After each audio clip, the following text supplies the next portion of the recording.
This is Michael Wilson. We're looking at the question, is one of the purposes of the Holy Spirit to supply spiritual gifts? It's always good to focus on the why of things. So, why does God pour out on the gifts of the Holy Spirit? God is God, and God knows we need these gifts in our lives. So, God has a plan, and that plan includes the gifts of His Holy Spirit. Scripture is clear on this, from the Old Testament to the New Testament. So, what are we to think of spiritual gifts from the Holy Spirit in the church today? The Apostle Paul pours out a great summary in his letter to the Corinthians. Much of it is taken up with the purpose of the gifts of the Holy Spirit, but it's to build up the church. So, if we want our church to be built up, God has given us gifts to do that. And these gifts of the Holy Spirit continue in the church today. So in Acts 2:4 we read, and they were all filled with the Holy Spirit and began to speak in other tongues as the Spirit gave them utterance. In Acts 10:45 and 46 we read, and the believers from among the circumcised who had come with Peter were amazed. Why?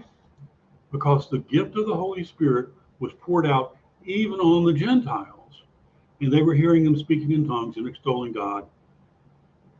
And then in Acts 19:6 we read, when Paul laid his hands on them, the Holy Spirit came on them, and they began speaking in tongues and prophesying.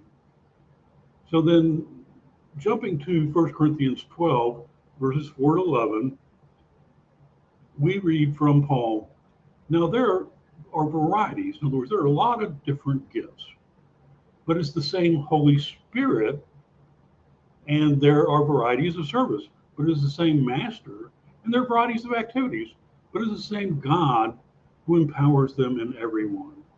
So to each is given the manifestation of the Spirit for the common good. So it's for our common good.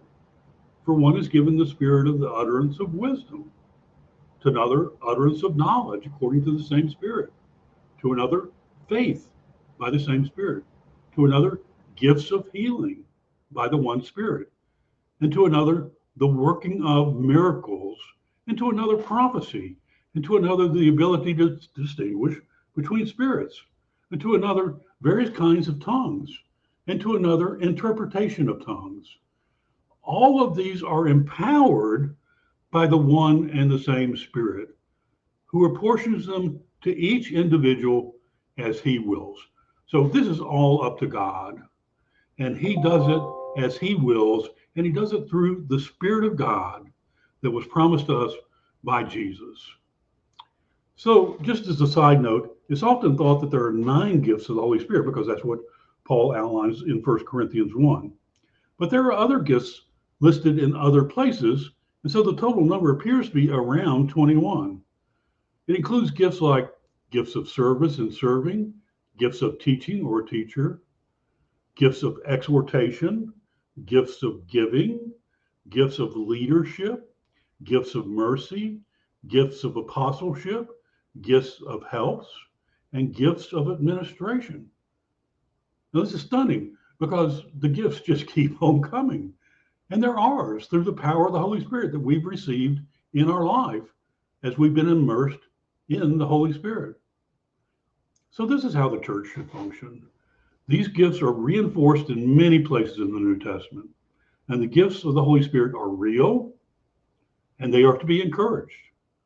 So my guess is, regardless of your denomination, you know people who have some of these gifts of the Holy Spirit. In fact, you have several yourselves, and we should discover them for the benefit of building up the church. And that's some mighty good news, brothers and sisters.